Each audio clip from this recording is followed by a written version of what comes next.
Check 1, 2, 3, 4, 5, 6, 7, 8, 9, 10, 10, 10, 1, 2.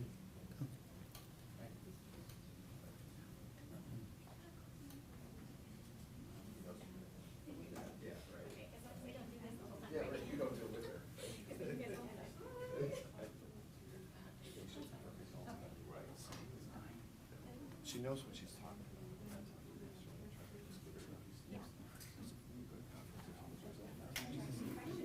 All you have to do is come in and go out. You're not going to tell the commissioner or the director. You just have to come in and do the thing. Yeah, right. Right. Right. Exactly. Yeah, it would be so. All right.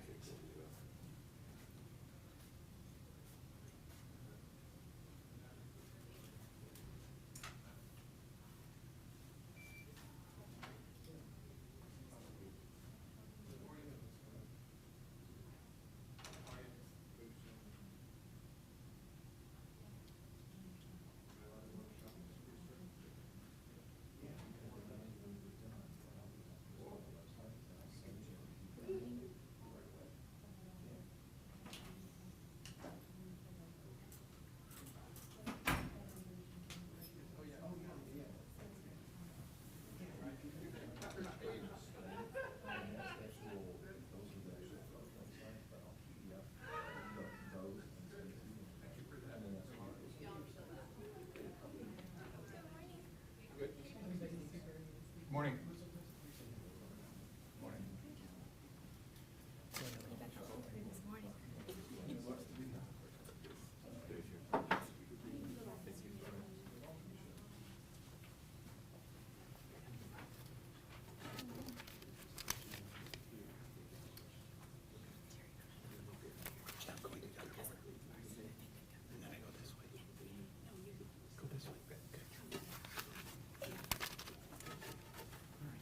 Excuse us as we organize our appropriate social distancing plan this morning, so thank you very much. Welcome to our Friday, April 10th briefing. And first, I wanted to let you know who will be here with us today. We will hear first from our County Executive, Armin Budish, to provide his overview of current relevant information. I'll then provide an overview, followed by Dr. Gullett, her usual Friday data report. And we will also hear from Ramona Brazil, who is our Deputy Director of Prevention and Wellness. So that'll be the order of how we'll be here today to present. So with that, I'd like to give the podium to County Executive Armin Budish.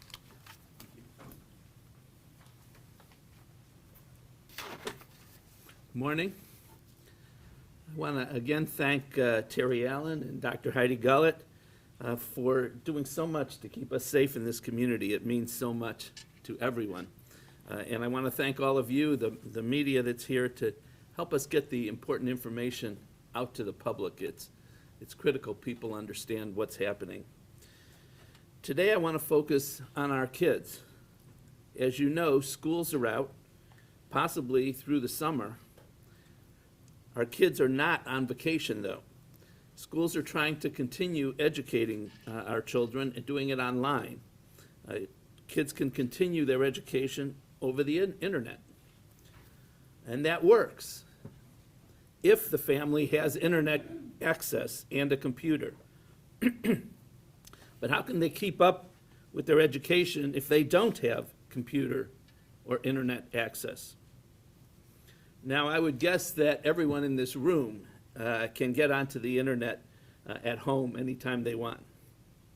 But more than 25% of the families in Cuyahoga County do not have a computer or internet access. How can their children do their online homework? We've recognized this problem of lack of connectivity for years. A couple of years ago, we created the Connect the Unconnected program. We worked with Huntington Bank and the Cleveland Foundation, the county libraries, the Cleveland libraries, and we purchased 250 hotspots, which they've been circulating on a borrowing basis. And these hotspots have been continuously in use. They've really made a difference. But that doesn't solve the problem for our children. There are not enough hotspots, and with the libraries now closed, there's no way to continue to circulate them.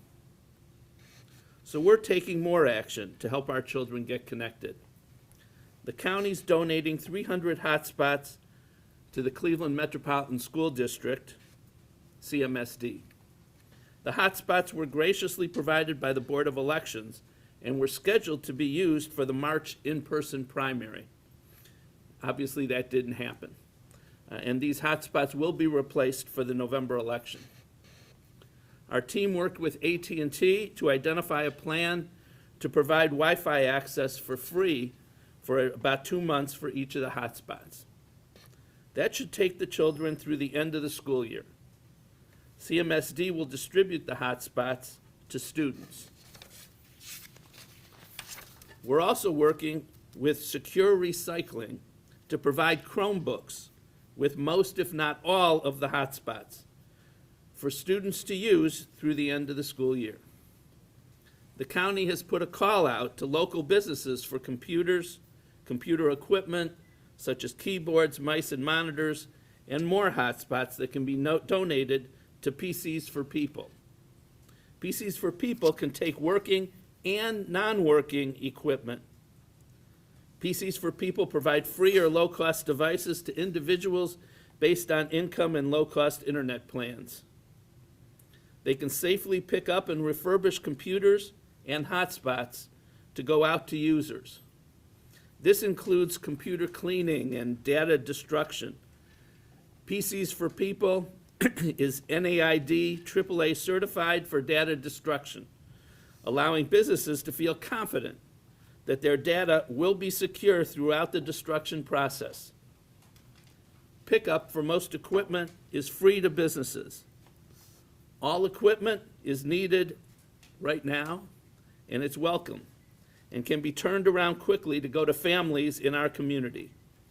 The most pressing needs right now not only are for hotspots, but for keyboards, mice, and monitors. While providing 300 hotspots is very helpful, it's not sufficient. The county's also creating maps for each of the CMSD meal pickup locations. And you see a map over here. This is what it'll look like. It shows people where they can go for free internet access. These handouts will be provided to CMSD, which will go out during their meal pickups. And again, handouts include a reminder on social distancing and using public Wi-Fi safely. The county's adding a section on digital inclusion resources on the COVID-19 website that we have. It'll list the various low-cost plan options that are available, places to get low-cost devices, and where to get help. We'll do a press release with all the information, and we'll ask you, the media, to help get the information out to the public. I want to introduce Curtis Timmons, who's over here, and Catherine Tkachek. Curtis is with CMSD, and Catherine is with the county. She's the one that helped put this whole program together, and if you have questions, they'll be here to help answer them. During this coronavirus crisis, we want to give our kids, we want to give all of our kids, even those who don't have a computer and can't afford internet access, we want to give them all an equal chance to continue learning while this is going on. Thank you.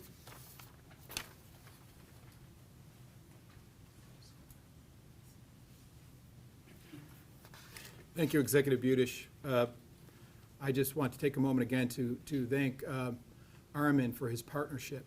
From the beginning of this response, the county administration has been there to support the work of public health and the needs of the community every step of the way, through the coordination of the Emergency Operations Center, around distribution of key personal protective equipment, around identifying social needs for a whole range of at-risk populations. The county executive and his team have been incredibly supportive of this response, and I think this is the way government is supposed to work, and people expect government to work, so I wanted to thank you for that. So, along those lines, we're happy to hear about the reports, the multiple reports in Ohio of innovations to try and address needs. We're aware that the Ohio Manufacturing Alliance is working with state government to develop a plan to manufacture personal protective equipment here in Ohio. We've heard stories already also about Battelle sterilizing personal protective equipment. So these innovations are essential, even in the day-to-day response, that work is happening to retool and produce PPE like face shields that can be sterilized and reused. They went from prototype to production in 2 weeks, and up to 1 million will be produced statewide for distribution by the Ohio Department of Health. We're fortunate for this innovative spirit of our fellow Ohioans to meet the pressing needs in this pandemic response. As you know, we talked earlier this week about enforcement as it relates to the state order regarding business operations and essential services. We continue to address complaints as they come in by the hundreds about non-essential businesses, social distancing in workplaces, and public gatherings. We're working with the Ohio Department of Health and our colleagues in other counties as we make fair and protective interpretations of the state order. Please recall that the spirit of the order is not to be punitive. The spirit is to help to save lives and create a safe environment. Along with law enforcement, we want to encourage compliance and voluntary shutdown so that less people are out in public every day. We recognize the major disruptions and sweeping economic concerns related to these decisions that have caused hardship for many in this community, hardship across the state of Ohio. None of this has been easy, and we have to maintain our resolve to get through this together.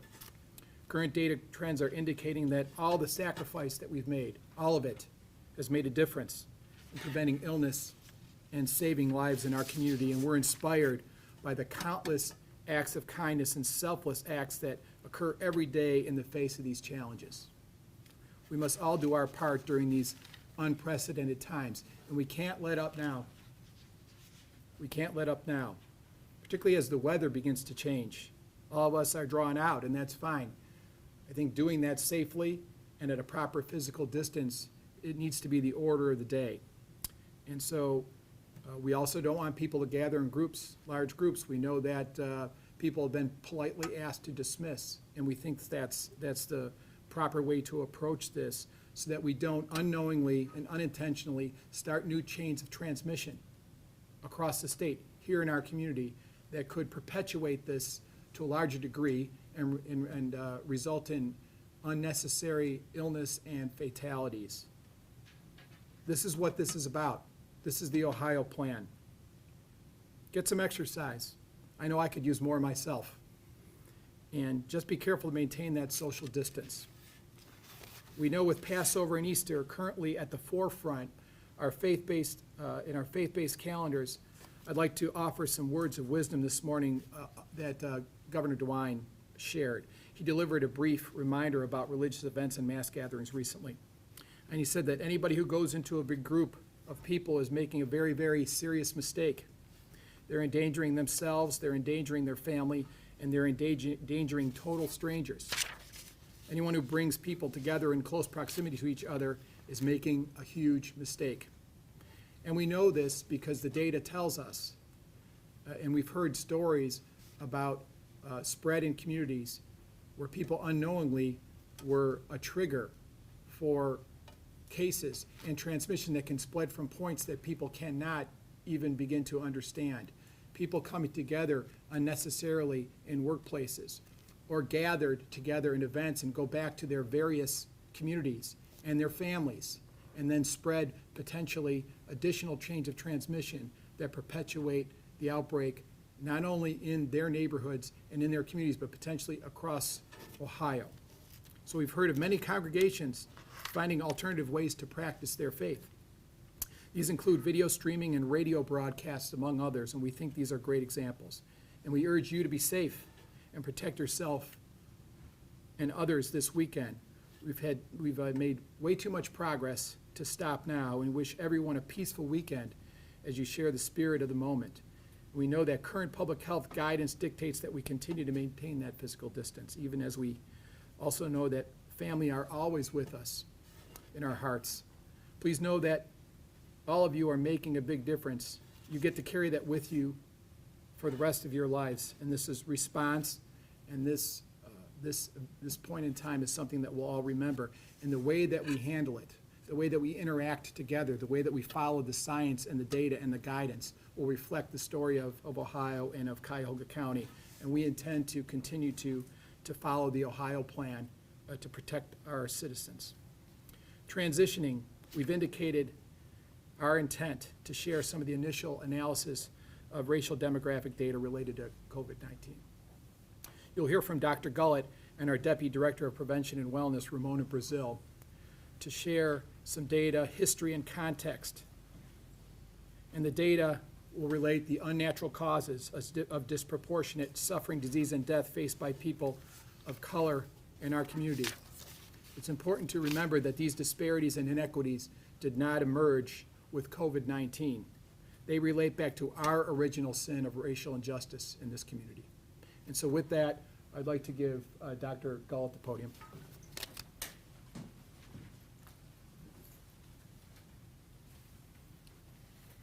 Good morning. Thank you all for being here. Thanks again to our media partners who have been steadfast in their continued coverage of the COVID-19 crisis in our community, and we continue to thank you and be very grateful for your work in this area.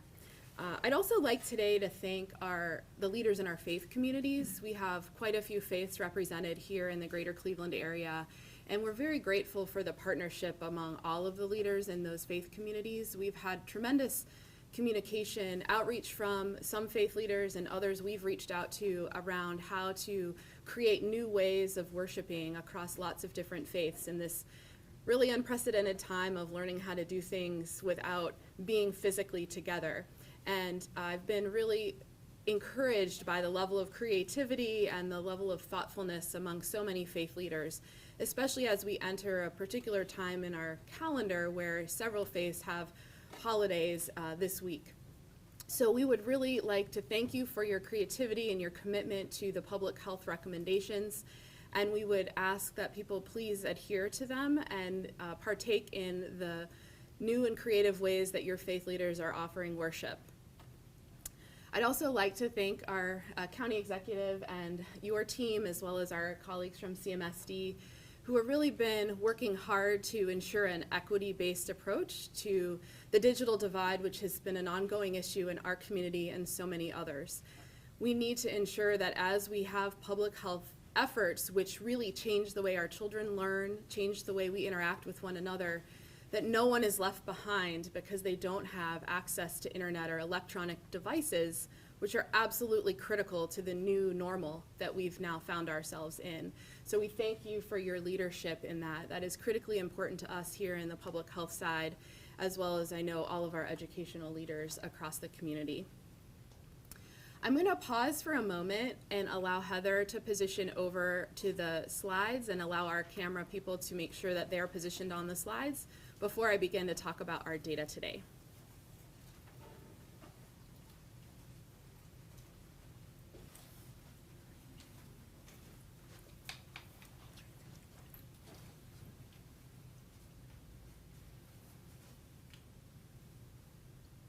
Okay.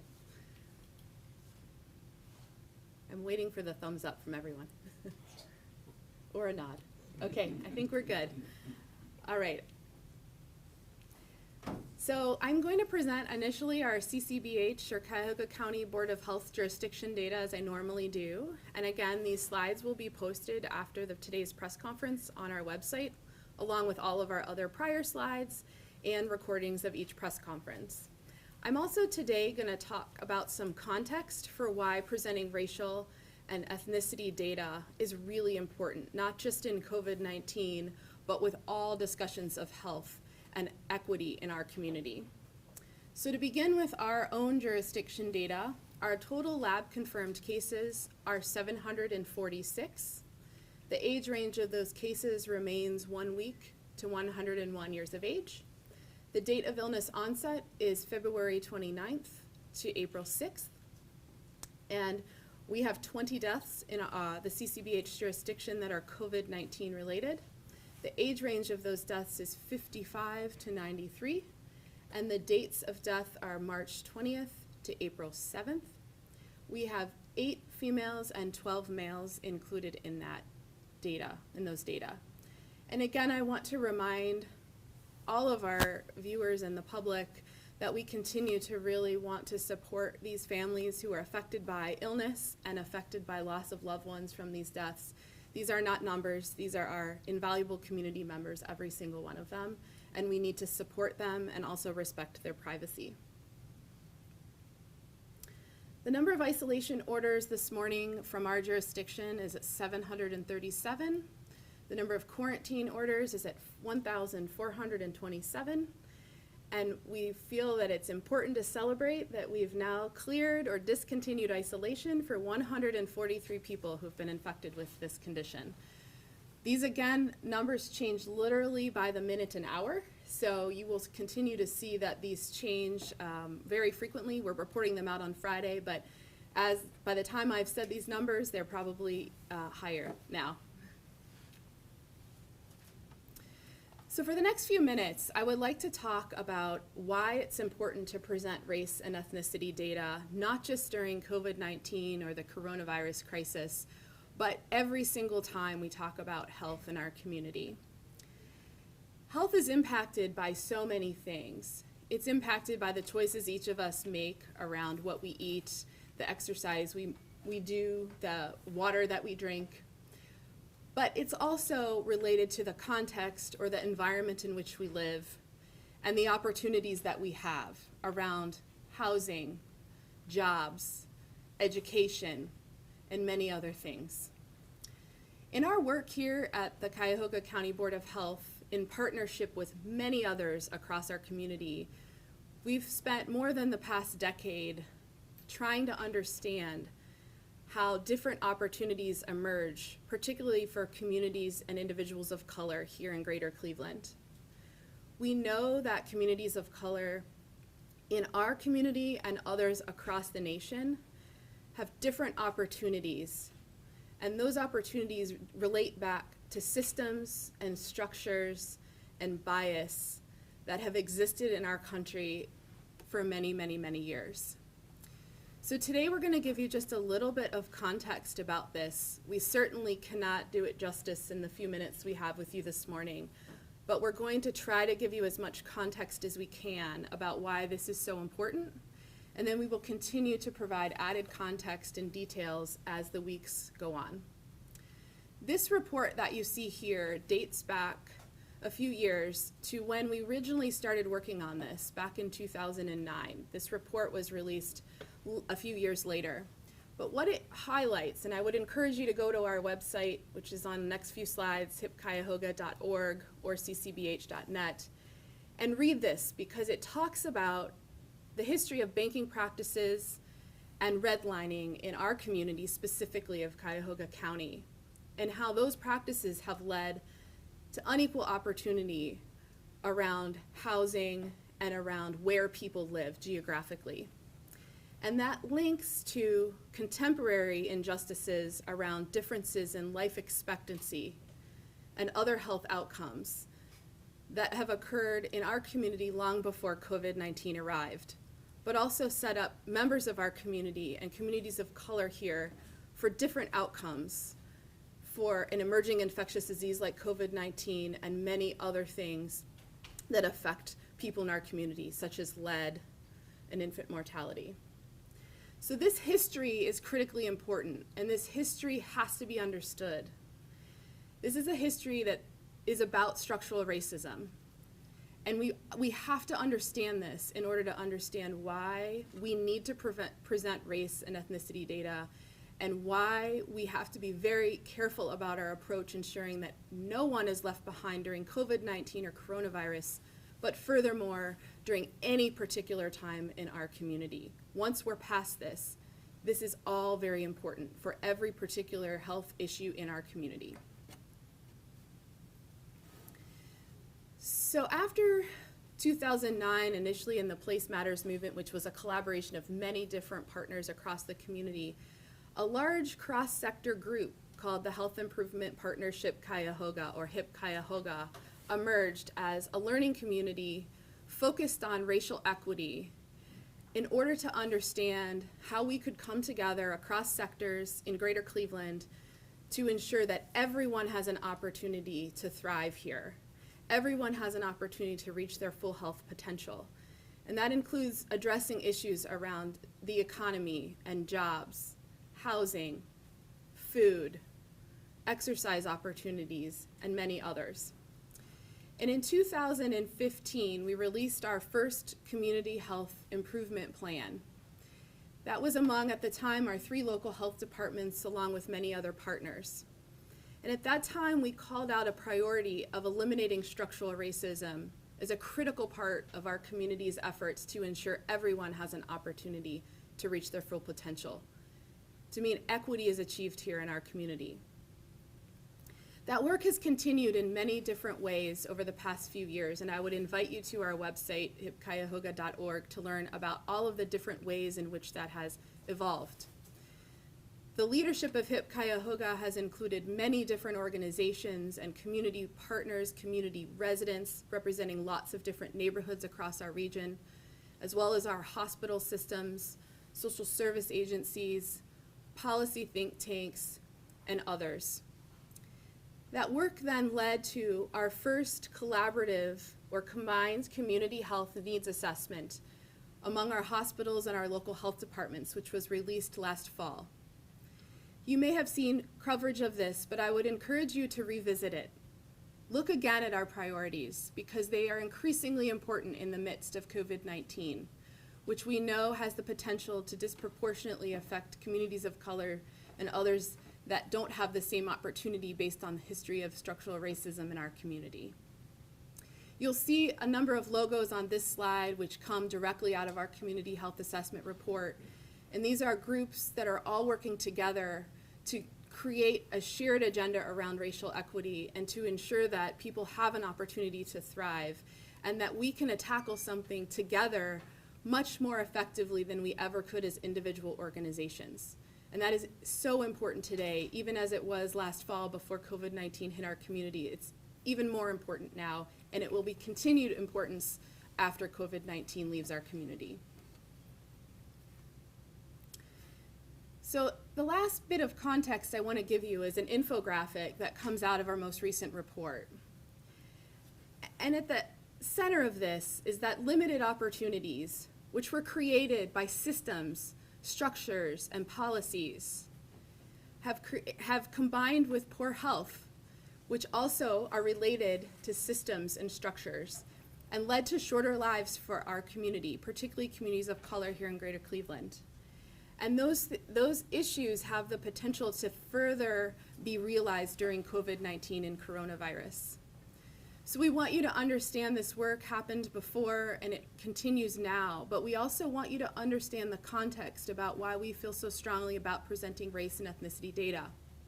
I also want to say that the data you see in the race and ethnicity data you're going to see today only represent those who have been tested. And I will again say that we are limited in our testing, which has really big implications, profound implications for understanding the true prevalence or the true amount of infection in our community. So if there are groups in our community who haven't been able to access testing, you're not going to see them reflected in any of the data I present today, or that our teams are working to analyze, which is why we need to continue to be determined about increasing the amount of testing for everyone in our community, not just those who are hospital employees, healthcare employees, or those who are hospitalized. This is part of the equity-based approach we have to take as a community to ensure that no one is affected by this and not getting what they need. So I am just including this as reference again. This is the classic flatten the curve illustration, and you're going to see our information here next. So this is the updated Cuyahoga County EPI curve. Again, what you're seeing here is what happens 1 to 2 weeks before you see the data presented to us.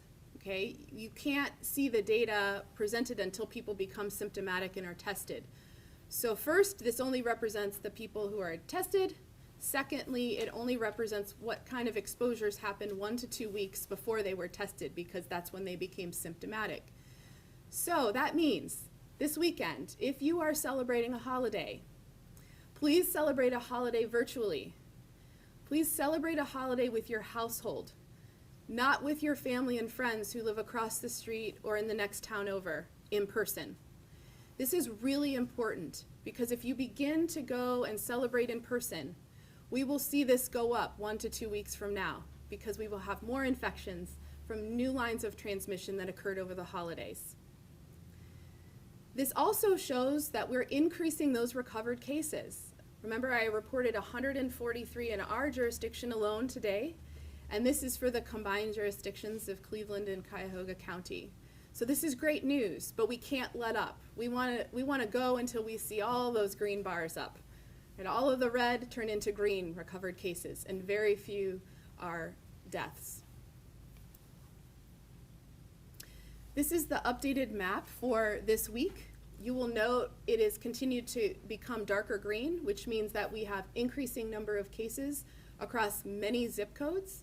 And we had reported last week that we expected this continue to get darker across multiple areas, and that is what we are seeing. The takeaway from this is that the infection is everywhere. And again, remember, what you're seeing here is the address that people who have tested positive report as to where they live. This is not the location where they were exposed to the infection. We don't know in many cases because of the degree of community spread. It could have been at the store when they were out getting food. It could have been at work. It could have been anywhere where they encountered someone else. But this reports where they live. The positive aggregate estimate is an understanding of how many tests were done overall and how many are positive. It's been pretty stable for us here locally over the past few weeks, and I give a range because we didn't get the same data from each of the different groups testing, so I could only give you a range. I couldn't combine the data specifically, but it's 11 to 13% of the tests done are positive.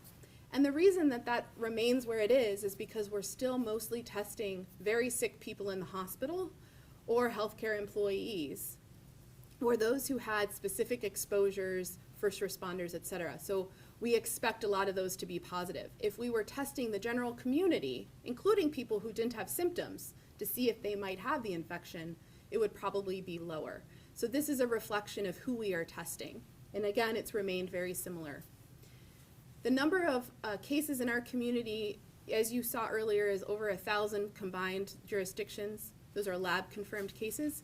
33% of those cases have at some point during their illness needed a hospitalization. That means being admitted to the hospital, not an emergency department or urgent care visit. 13% of those cases have required intensive care unit admission, meaning that they needed a very high level of care to manage the symptoms that they were having.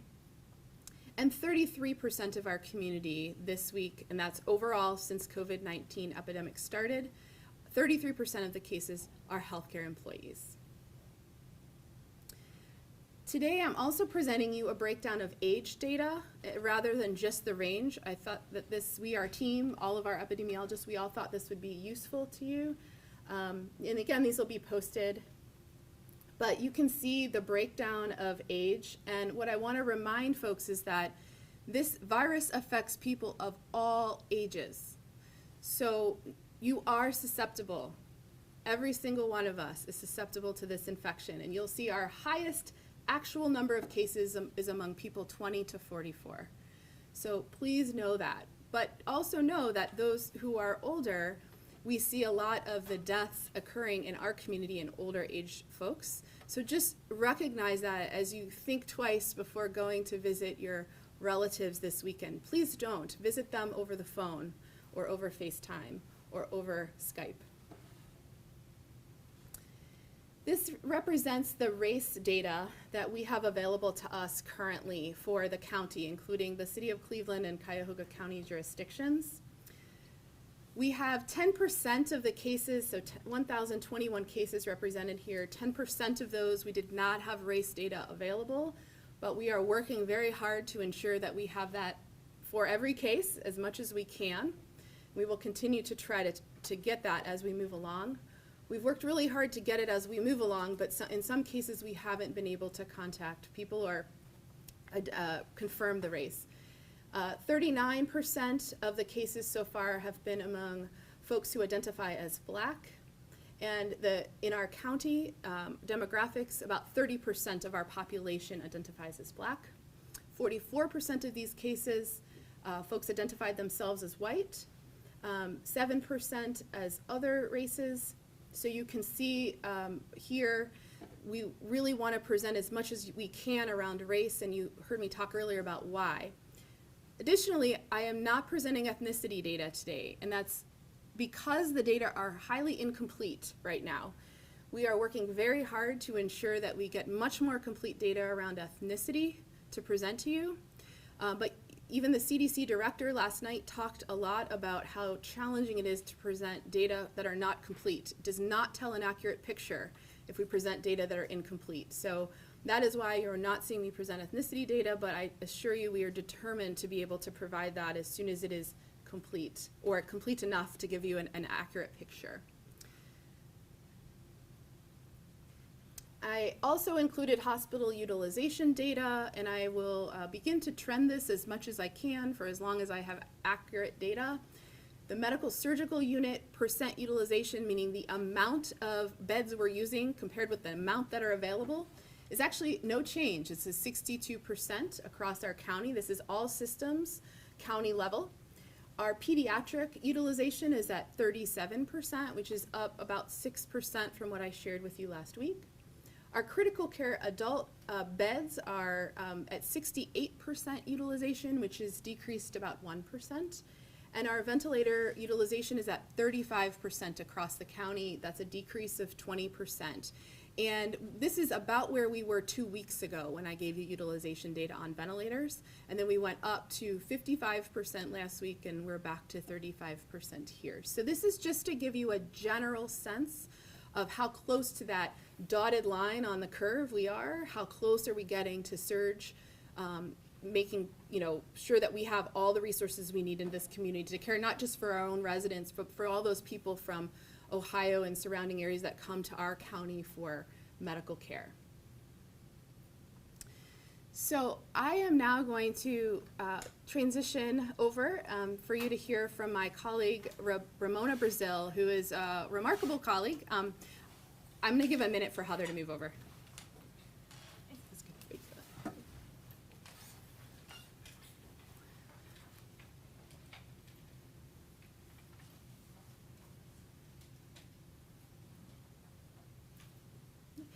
So Ramona, as you heard earlier from Terry, is Deputy Director of Prevention and Wellness here. And Ramona, Terry, and I, as we settle into the new normal for the long haul here around COVID-19 response, are working together as incident commander leads and as the strategic direction among our team. There are just countless people working on this response, but the three of us are working together in that area. So you're going to continue to hear from the three of us on different lenses about this response.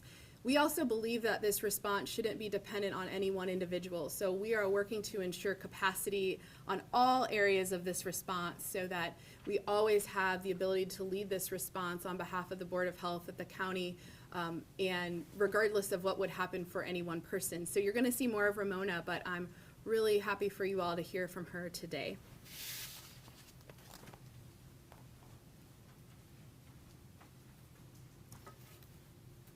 Good morning. Like I said, my name is Ramona Brazil. I'm a Deputy Director of our Prevention and Wellness Service area. I've also been a registered nurse for almost 20 years now. So as Dr. Gullett spoke earlier and showing our data is very important to the Board of Health. It's one of the things that I think we do a lot of things well. Data is definitely one of the things that we think is pretty important to us, and that we dive in deep to show the impact of what is going on in our community in a variety of ways. So for many years, we've looked at racial data, gender, income, education, as well as many other different topics such as access to care, food deserts, those types of things. So we are going to address COVID-19 the same way. We're going to do the same deep data dives as we can with COVID-19. So we feel that, you know, in order to provide accurate data to the community, we have to just to have as complete of data sets as possible to really show what's going on in our communities. And our data analysts have been working. They were here late till last night working on the data that you saw today to be able to share that. Like Dr. Gillett said, I don't know how many more times we can say, you know, testing is hampering our ability to show what a clear picture is of the spread of COVID-19 in our community. We know that people who need to be tested do not have access to testing. That includes people who are sick. That includes people who have been sick, who could be tested to see if they're not sick anymore. And it also includes people who don't have access to testing. So we're limited on supplies, as well as some of the methods that we can use to safely test people can actually create barriers. So some of, you know, you can't go to a drive-in testing site if you don't have a car. So, and if those locations aren't accessible to people, that also puts up a barrier to some people to be able to access testing. So this data that we see so far is really more representative of who's had access to testing versus necessarily what is the actual prevalence, like Dr. Gullett stated. So we don't like to present data without understanding the story behind data.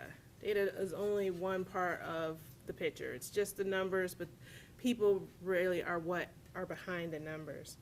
So some of the conversations that have been going on nationally, as we see some really large disparities or differences in health outcomes in communities of color in other major metropolitan areas, have really focused on differences in chronic health conditions. So as a nurse, if I'm going to call someone, we're going to talk about those chronic health conditions. We're going to talk about asthma, lung disease, heart disease. We want to know people's history because we know that that does place them at higher risk of having complications from COVID-19.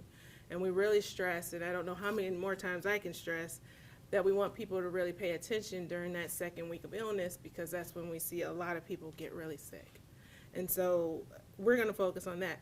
But as at the community level, we have to look a little deeper at what is causing those differences in those health outcomes. So I saw a post this morning from Bernice King that was a Desmond Tutu quote. And we've used this example when we talk about equity before. But there comes a point where we need to stop just pulling people out of the river. We need to go upstream and find out why they're falling in. So we need to understand what are causing the differences in the health outcomes. And Dr. Gullett discussed some of the inequities that are the root causes of health disparities. So we've looked at that type of data for many years now. So we've looked, and many of you have seen that kind of data through the maps we presented, looking at life expectancy, infant mortality, asthma, lead, and cardiovascular disease, to name a few. But we know that past policy and system decisions, as well as things that still occur today, have shaped our communities, and they have created a familiar pattern of poor health outcomes in our most under-resourced communities, including many African American communities in Cuyahoga County. So we have worked to address many of those underlying conditions, such as access to healthy and affordable food, access to health care, and safe places to exercise, like playgrounds and parks in our communities. I think one thing that is important to convey is that everyone is affected by COVID-19. Like Dr. Gullett said, it is throughout our community. But there are some people that are going to be impacted more. So our under-resourced communities are often already living on the edge. And emergencies like COVID-19 in many ways push them into crisis. And for some families, it's not going to be a temporary crisis. It'll be one that will be years of impact felt. So we also need to understand that some of the underlying issues that contribute to this include things like access to sick leave. So one of our messages, stay home. We want you to stay home. But for some people, staying home is not possible. They have to go to work. And when we've called people and we've talked to them, there have been people literally who need to stay home who are afraid to lose their job.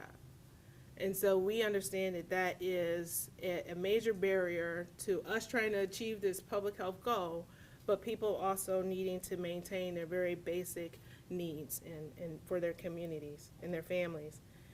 We also have issues such as adequate housing. We've seen that when we talk about preventing homelessness in our community.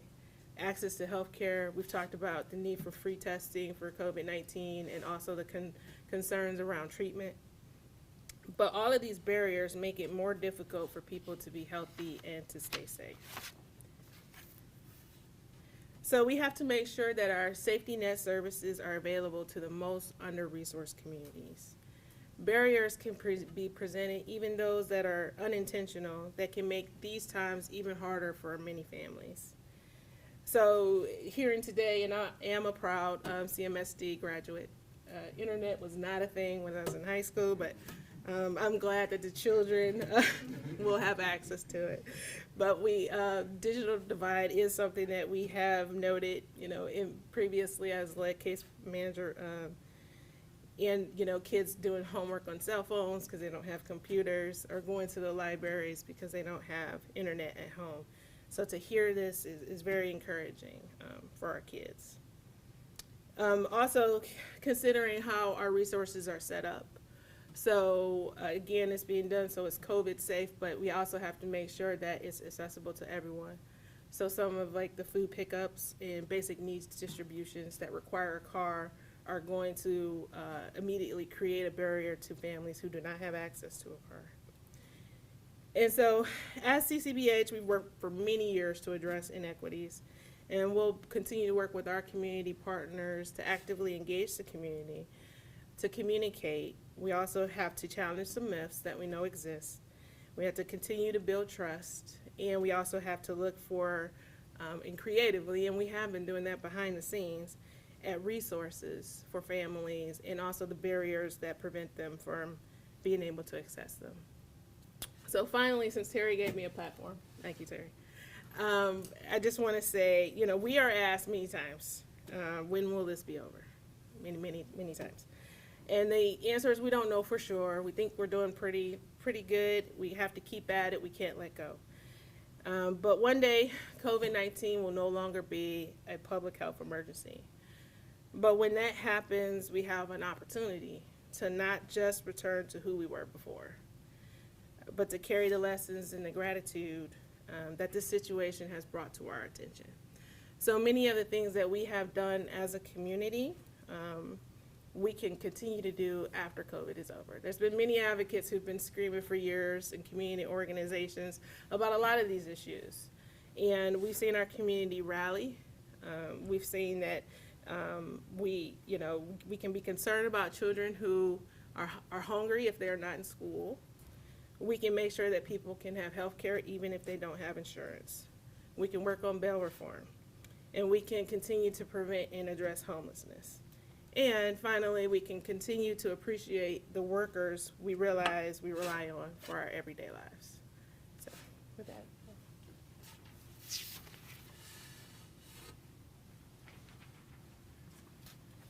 Thank you very much, Ramona. I'd like to thank Ramona for her leadership, her constant smile in the face of adversity, her grace. And I also reminds me, as we look behind us here with the cameras, you'll see 100 years of public health history, bracketed by 1918 Spanish flu, 19 Spanish flu pandemic, and here on the other end, COVID-19. So it's interesting context in which we stand before you, and public health has been there all the way through, often invisible and silent in between in those moments. We want people to recognize that about 3 cents out of every dollar you pay in healthcare related costs and health related costs goes into prevention. That's a bargain. Prevention is the best buy. And I'm also proud to say that Ramona was a leader, even as we look on the end in 2019. She was a leader as our accreditation coordinator, where the Cuyahoga County Board of Health attained national accreditation status because of Ramona's leadership in her expert work as a planner and a tactician. And so I thank you for that, Ramona, as we have. And I think I feel very good about our future as an agency with the leadership and the strong capacity we have and the commitment to try to assure that those that are often invisible and ignored are at the forefront, are the North Star of what public health is about here in Cuyahoga County. So with that, we'd like to take a moment to provide you some time to ask questions. I wanted to pause and thank Heather, because in these long press conferences, she works triple time. So we thank her for her work in assuring that everyone understands the information we're communicating and can participate. So with that, I'd like to open the floor for questions. You guys did a great job laying out kind of the long-term contextual issues with the minority community. And, you know, the numbers, I know, they look fairly consistent with the number of cases versus the percentage of population. And I know you also talked about maybe an underreporting, and maybe this is for Ramona, but specifically, does COVID-19 affect the minority? I don't know, you kind of know how, but numbers-wise, does it affect the minority community harder than the other communities? So I'll start off, but as Ramona and Dr. Gullett think about their supporting piece, I think it's important to recognize that we talk about the disproportionate burden of chronic illness and infant mortality and rates of lead poisoning and challenges with late-stage cancer diagnosis that results in higher rates of mortality in the African-American community here and in many places around the country. Those compounding disadvantages mean that they may be disproportionately affected by severe illness and ultimately fatalities associated with infectious disease. So they are at risk. They're at a higher risk because of those challenges that they face that are compounded by poverty. And so those pieces are important to understand as sort of a context for this discussion. With that, I'll see if Dr. Gullett could add a bit more. Right, so the chronic disease part is really important because we see differences or disparities in chronic disease among race and ethnicity in our community and communities across the nation pre-existing COVID-19, but we also see other issues. For example, density in a home. So when you think about emerging infectious diseases like COVID-19, new diseases where our immune systems haven't seen them, we know that transmission is higher and more people get sicker among household contacts. So if you live in a footprint of a home that has small square footage and a lot of people living in the home, it's a lot harder to isolate.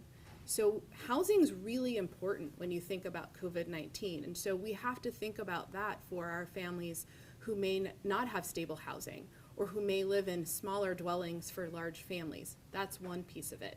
But you also have to think about people's access to things that help them stay healthy before they come into this. Your immune system is only as able to respond as healthy as it is to start with, right? And so if you have these underlying conditions, that's part of it, but it's also related to access to healthy foods, fresh water, and things like that. So it's not just about chronic conditions, it's also about the environmental context in which people live, which is affected by these inequities, these systems and structures that have created these conditions that set people up to have a higher rate of transmission.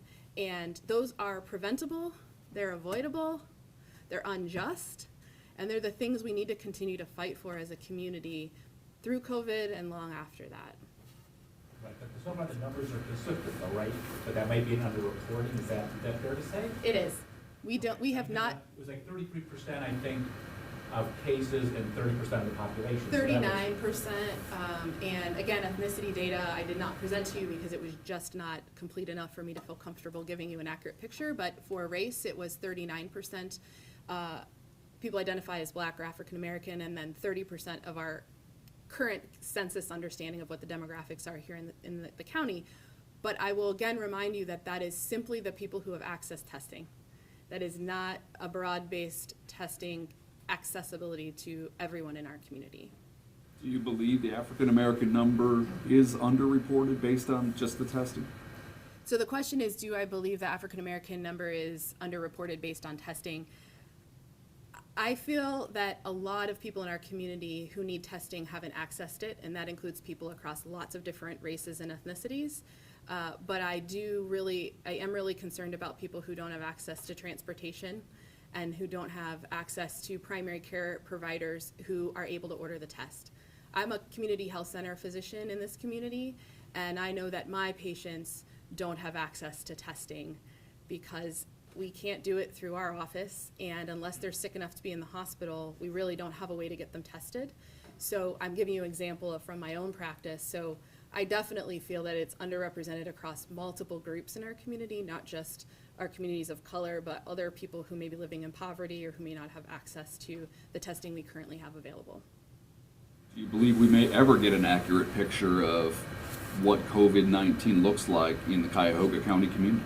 So the follow-up question is, do I think we'll ever have an accurate picture of what COVID-19 looks like in the Cuyahoga County community? And if I have anything to do with it, yes, we will. But again, as I've said in prior press conferences, we here are determined to try to get broader testing. We know our hospital partners are trying to ramp up their accessibility of testing, the number that they can run. And we're in conversation with multiple hospitals about how to do more testing. So we are determined to get a much better picture for everyone in our community of what COVID-19 looks like. But again, I don't exactly know how that's going to happen, but I can tell you we are pursuing every avenue possible to make sure we get there. I'm curious, I don't know if this is related or totally unrelated, but the numbers show that there's 10 times as many deaths in the suburbs as there are in the city of Cleveland. Do you have any insight why your jurisdiction seems to be getting, way more deaths than the metropolitan center? So the question is, why are there more deaths in the suburban areas than in the metropolitan center? So we only have, and I don't want this to sound, this is 20 deaths too many. We didn't want anyone in our community to lose their life from this. So 20 deaths is 20 too many, but it's 20 deaths with 1,000+ cases. And so know that most of those cases are people whose addresses are outside the city of Cleveland as far as the actual number. So when you look at the number of deaths and the number of cases, we have more cases in our jurisdiction than many other places across the state.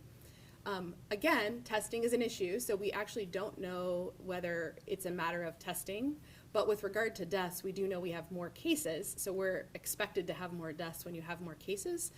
The other thing to understand is that when people are in long-term care, the address that's attributed to them is the address of the facility where they're currently residing, and that's not necessarily where they were living before they were sick. And so sometimes too, that's also an issue that we see. So a lot of the long-term care facilities are in our jurisdiction. So if we have deaths that are associated with long-term care or with group homes or things like that, those are going to be attributed to the place where that person is currently. So there are always some caveats to understanding the death jurisdictions, but we're trying to help people understand that as much as we can. I don't think it means that there's any issue we need to worry about with regard to deaths in CCBH jurisdiction versus Cleveland. I mean, I think we're trying to make sure everyone gets the level of care they need in the moment. So that's something we're all really committed to. Based on the case data, it's a similar reflection. People tested positive versus the community. Is that a similar correlation when you look at deaths? Or has one race been more heavily represented in the death? The question is around race data with regard to deaths. So the reason I didn't present you race data or ethnicity data with regard to deaths is that it also remains incomplete. I didn't feel that it was an accurate representation because there was actually quite a bit of race and ethnicity data missing on the current deaths.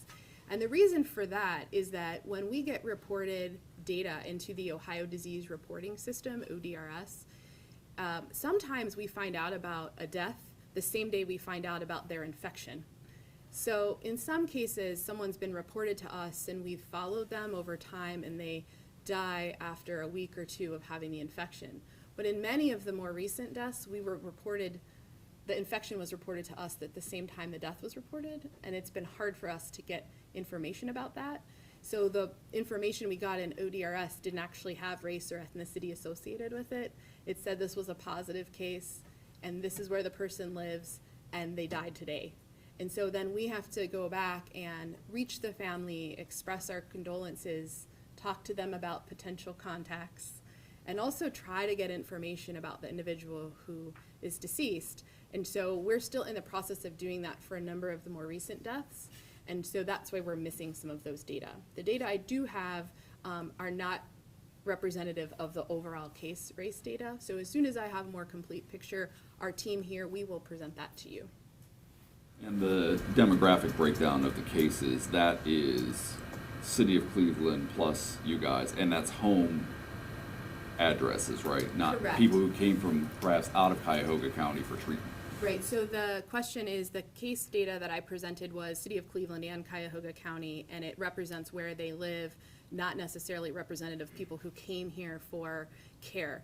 That is correct. So I broke down the data today, the CCBH jurisdiction data. I put in the context slides, and then everything after the context slide was the full county, City of Cleveland plus Cuyahoga. And additionally, people who come here for care, we may get, the death may be reported to us, but we always notify the jurisdiction in which that person lives, and then that is reported out in their jurisdiction. So they may have died in a Cuyahoga County hospital, but that's not reflected in our data because they live in another county, and that county would report that out. One more question, please. I saw the ventilator data, so we're 35%, not that we should remain any less vigilant, but that number decreased by 20% of capacity. So is that the result of getting more ventilators into the community? And also, is that something that's extremely encouraging? I know ventilators have been kind of a buzzword as far as one of the things we're going to be, especially in this situation. So the question, the first part of the question was around the ventilator data. Is that an encouraging thing as far as understanding that maybe it went down a little bit? And then is it a result actually of more ventilators? So the denominator of ventilators actually went up. So the first part of the question is, and remember I told you 2 weeks ago it was where it is today. And we had a bump and then it went back down. And so I actually didn't write down the actual denominator of ventilators. I can do that and I can look that up. Off the top of my head, I don't think it was a massive increase in the number of ventilators available. I think our hospitals worked really hard to pool together their resources around how many ventilators we have for the whole community. I know in places like New York and other hard-hit areas, ventilators were sent from other states to those places. I don't think that necessarily happened here, but I can look at the actual numbers just to be sure. I think this is a matter of people moving in and out of the intensive care unit and on and off ventilators. So that's important to know. In some cases, people have been moved to hospice. And so in that case, they wouldn't be on a ventilator. In some cases, people already had a do not resuscitate order. And so, they may have been one of the deaths that we report, but they never did use a ventilator. So, I think what this says is that we have a lot of medical capacity in this community. We're a remarkable community for providing high-level care, and there's no better community to get sick in than Greater Cleveland. But we still need to be vigilant. We still need people to stay home. We still need people to worship virtually, because it will not take much to swing over that dotted line and reach our 100% utilization if we had a lot of people become ill, and 1 to 2 weeks from now we see the surge from the holiday weekend. So it's encouraging, but we remain vigilant, and we know that we can always reach capacity if we don't keep up the hard work on the public health interventions. Thank you, Dr. Gullett. Thank you, Ramona. Thank you, County Executive Budish. I'll wrap up and provide you some context for next week that I think is important. So as we think through this, please stop over this weekend and reflect on what's working here and what's working well in Ohio, because there's a lot that's working well here. There's a lot. The social distancing, physical distancing guidance that were put in place by Governor DeWine and Dr. Acton have made a big difference. The essential service discussions around trying to get folks to work remotely or to suspend business, to reduce those interactions of staff, have all worked together. The preventing gatherings and the guidance around preventing large gatherings also reduced the likelihood of spread. The changes around the election helped reduce the opportunity for spread. The contact tracing, the identification of cases, the quarantining, the isolation, all those efforts getting folks who may be at risk at home and off the street, and then we're providing guidance around when they need to seek care and only when they need to seek care. That also helps. The telehealth work that's gone on to remotely provide healthcare information through the hospital systems to those at risk also was an important part. The work that Executive Bute's team did through the Emergency Operations Center to distribute much-needed personal protective equipment to assure that people are not exposed in the work environments from EMS to healthcare and a range of other locations. All these things, the confluence of all these things have been effective. So our playbook, the Ohio playbook is working, the Cuyahoga County playbook is working, and there are many to thank because there's a wraparound social service system that's taking care of those folks that are living on the edges that you heard about today. So with that, I wanted to let folks know that we want them to have a safe and healthy weekend. And beginning next week, we'll be moving to a new schedule for our press briefings. We will meet with you 2 times a week rather than 3. Updates will be provided on Tuesday and Friday mornings at 8:45. So our new schedule will go to Tuesdays and Fridays at 8:45, and Friday will be our data briefing as usual, so that'll remain the same. And we wish you all a very relaxing and peaceful weekend. Thank you. Yeah, you did good. Thank you. Thank you, everybody.